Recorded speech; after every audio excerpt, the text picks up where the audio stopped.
Thanks for listening. Today I will be presenting our paper titled Neither Access Nor Control, in which we evaluate and compare the efficacy of existing user access control solutions on smartphones. So phone security in general is becoming more important. This is because the capabilities of the phones are improving, going from the old way of only using the phones for making phone calls or sending text messages to now using them for a variety of applications. This has made it so that users store and access more sensitive data and services on the devices, and as a result, the damage they would incur if there were any unauthorized access to their phones has increased. In order to try and mitigate the risk of such unauthorized access, one important aspect to consider is physical security, which is security in the presence of physical access to the phone. Generally, there are two systems involved in preserving physical security. First, there is the authentication system, which confirms the user's identity, and then there is the access control system, which controls what the user can do on the phone after going through authentication. Currently on the phones, authentication is designed around the explicit authentication paradigm, where in order to prove to the phone that you are the authentic user, you either have to provide a PIN or some sort of biometric scan, such as a fingerprint. Access control is designed around the all or nothing model, where if the user is unauthenticated, the phone is locked and none of its functionalities is available. And if the user gets authenticated, then the phone gets unlocked and now all functionalities are available and there is no other state on the phone. In our prior work, we had already investigated how existing authentication solutions fare for users. So in this paper, we focus solely on access control solutions. As it turns out, there are already qualitative studies that show all or nothing to be dissatisfying users. There are two major issues identified with the all or nothing model. First, there's this disregard for task sensitivity, which basically means even though the tasks users perform on their phones have different levels of security requirements, the all or nothing treats all of them the same. For example, if the user wants to simply read a book, the phone still requires unlocking, which some users might perceive as unnecessary.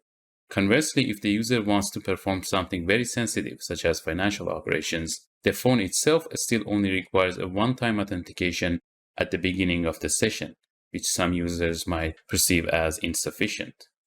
The second issue with all or nothing is its lack of support for phone sharing, even though the practice is shown to be quite prevalent.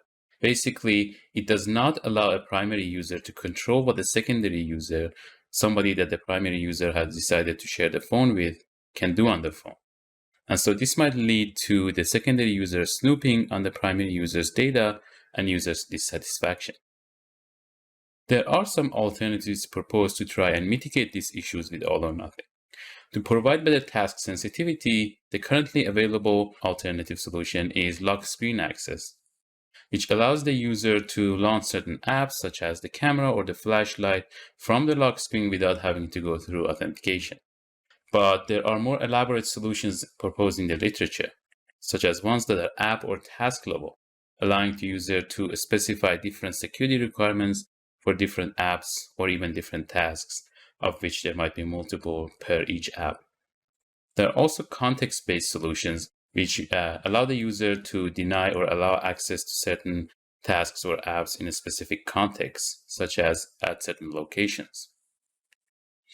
To better provide phone sharing support, commercially available solutions include profile switching, which allows the user to specify different profiles for each secondary user and control what apps they have access to.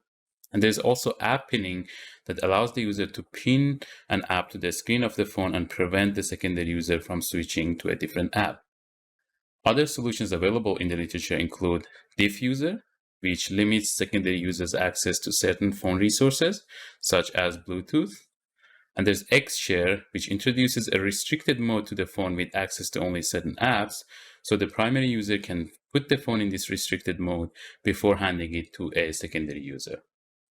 However, the issue is that even though all these alternatives are proposed, they are never actually evaluated and compared against each other in a quantitative way. And this is what we are going to do in this paper. The research questions we were focusing on were first, what tasks do smartphone users perform on their phones What are their sharing preferences for the tasks? This was for us to get a detailed look into the user's access control needs.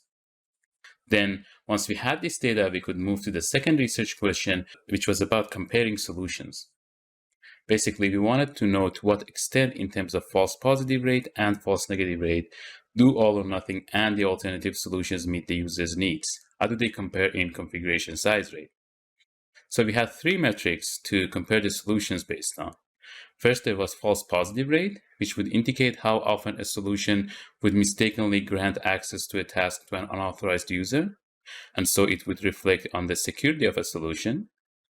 False negative rate would indicate how often a solution would mistakenly deny access to a task to an authorized user, so it would reflect on the usability of a solution. And lastly, configuration size rate was a basic estimate of how much effort is required to set up a solution, so again, it would reflect on the usability of a solution. And lastly, with regards to phone sharing, we wanted to know how consistent are contextual factors across phone sharing events, such as with whom the phone is shared. So are these factors useful for making better access control decisions? To answer these questions, we conducted a longitudinal diary study. We developed a custom Android app and asked 55 MTech participants to install it on their personal phones and use it for at least 30 days. They used the app to fill in daily diaries, where we asked them to first list all the tasks they perform with each app on their phone, then their sharing preferences for each task. Basically, we wanted them to let us know whom they would be willing to allow to perform each task on their phones, and the options they could choose were no one, only certain people, such as their spouses or anybody. And lastly, we wanted them to let us know if they had shared their phone with anybody throughout the day, and if so, what was the context. For example, where did the sharing happen, with whom, and to perform which tasks. Lastly, we use qualitative coding and descriptive statistics to analyze this data, and we occasionally also use chi-square tests.